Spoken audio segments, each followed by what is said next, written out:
Jane Fairchild, a 22-year-old maid, works for Mr. and Mrs. Niven at a house called Beachwood. The couple is still mourning the loss of their sons, who died in the First World War. As Jane cleans a window, her voice is heard. She talks about the time before the war, when the Niven's sons were still alive. Her voice fades, and quiet, emotional music plays. The house feels still and empty. In the next scene, a horse runs slowly across a green field. Paul Sheringham, from a nearby family, begins to narrate. He talks about a racehorse named Fandango.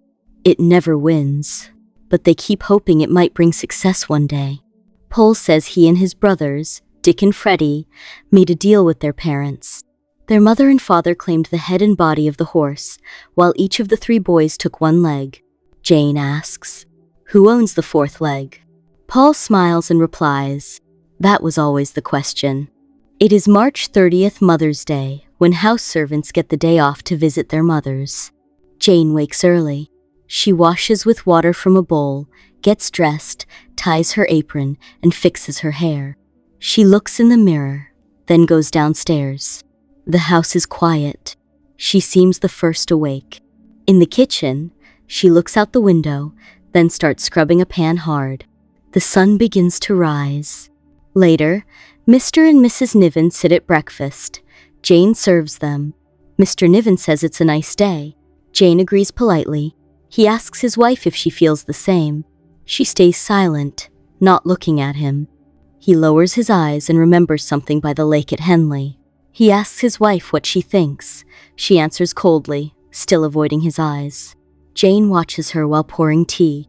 Mr. Niven tells Jane that he and his wife will go out. Jane and Millie, the cook, will have the day off. Jane thanks him. He says they're going to a lunch with the Hobdays and Sheringhams at Henley by the water. After a pause, Jane gently notes Mrs. Niven won't speak.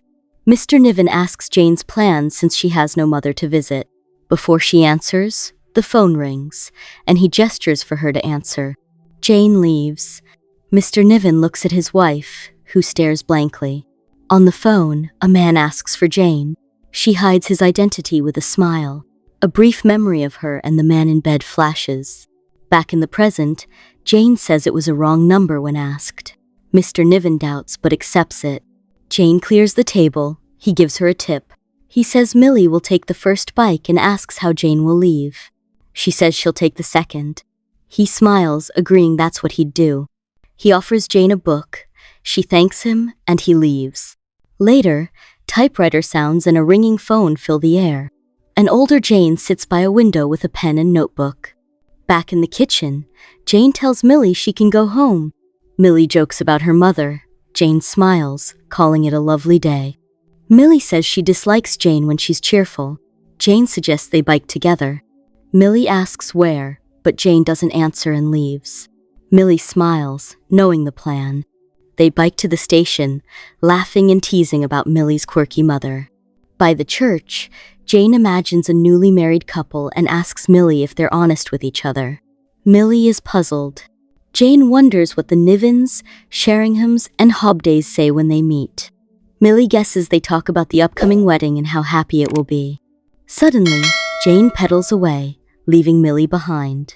They both stop at the train station. Millie boards a train home, while Jane rides on a quiet road, stopping near a fence. A memory flashes.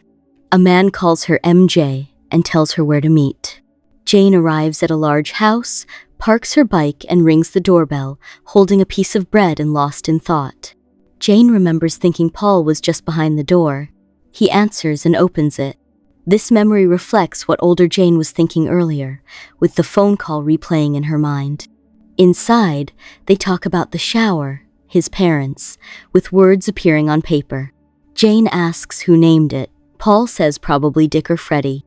They discuss Jane's name common at the orphanage, and Paul says it suits her, stepping closer. He points to nearby orchids but adds they didn't come just to look at flowers. Jane smiles slightly. He takes her hand, leads her to a room, and they share a deep kiss to soft music.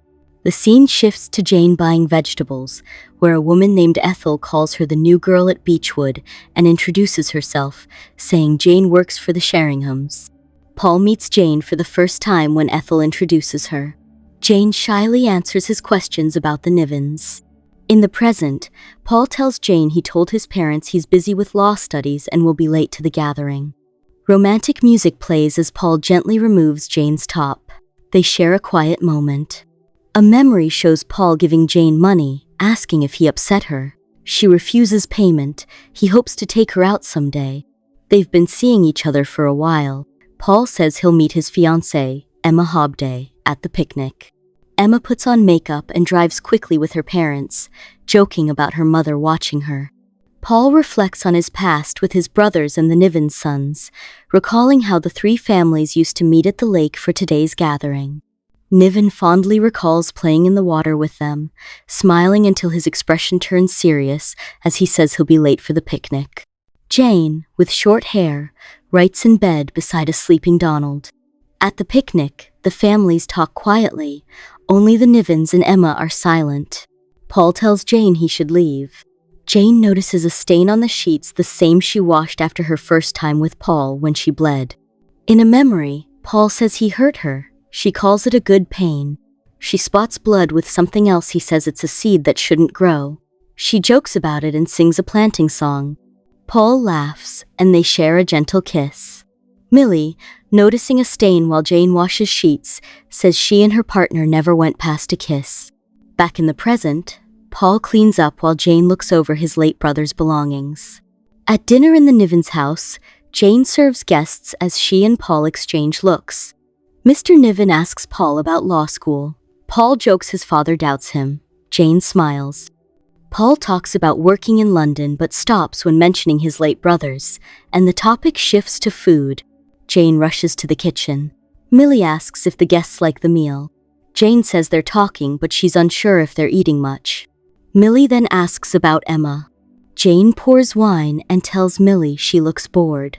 Millie asks when her dish should be served. Jane says in half an hour and leaves. Millie notes Jane spends a lot of time with the three families.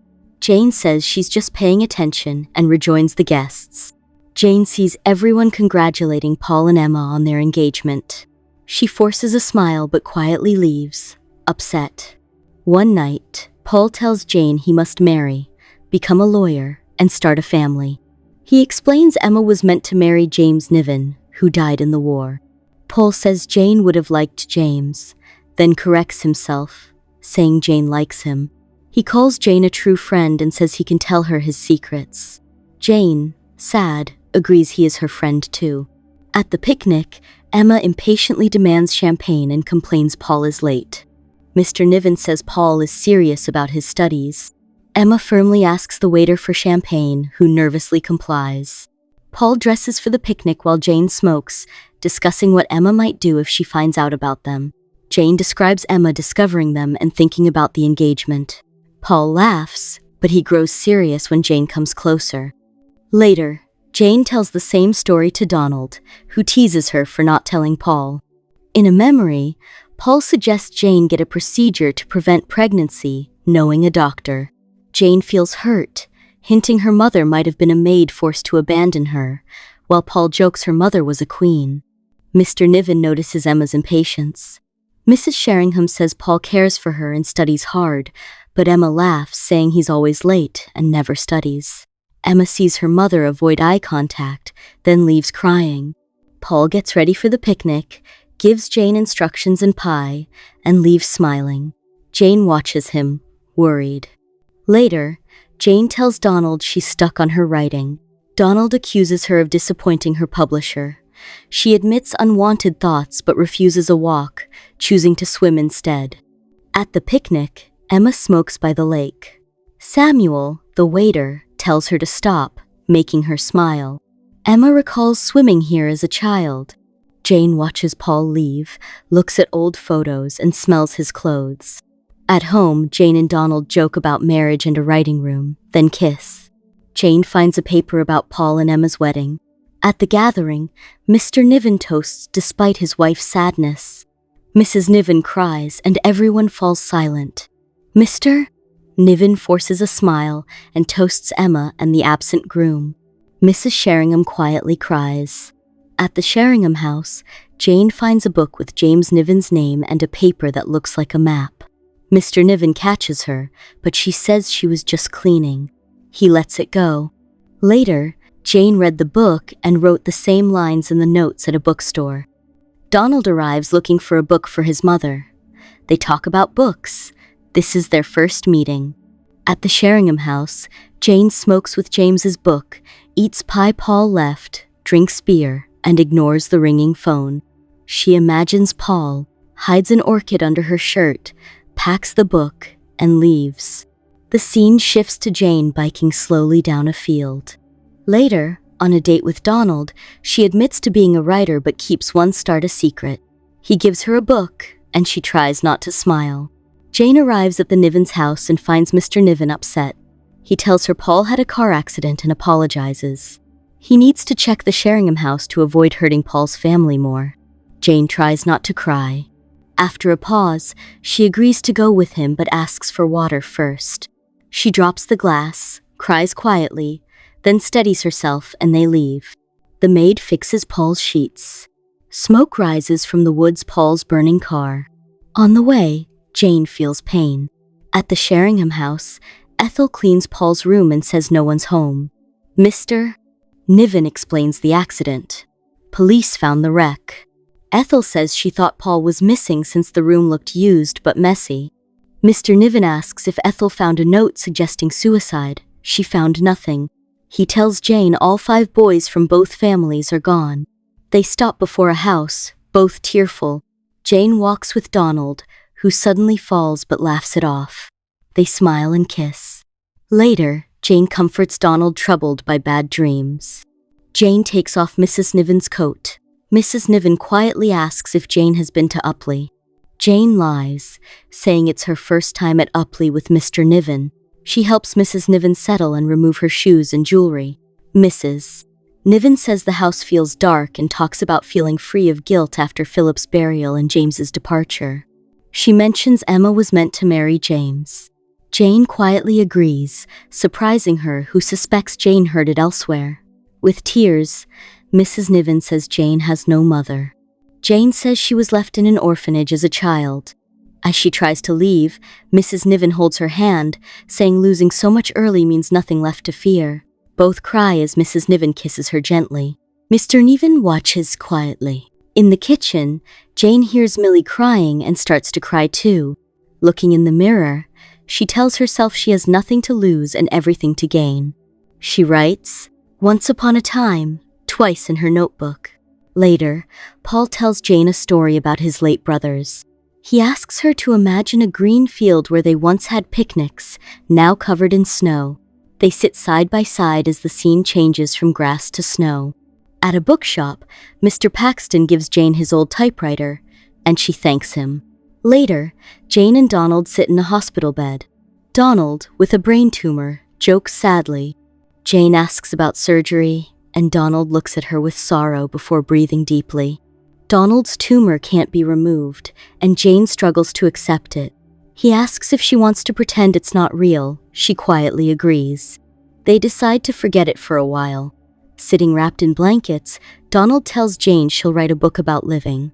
Jane feels she's lost that feeling, but Donald insists she'll write her best book.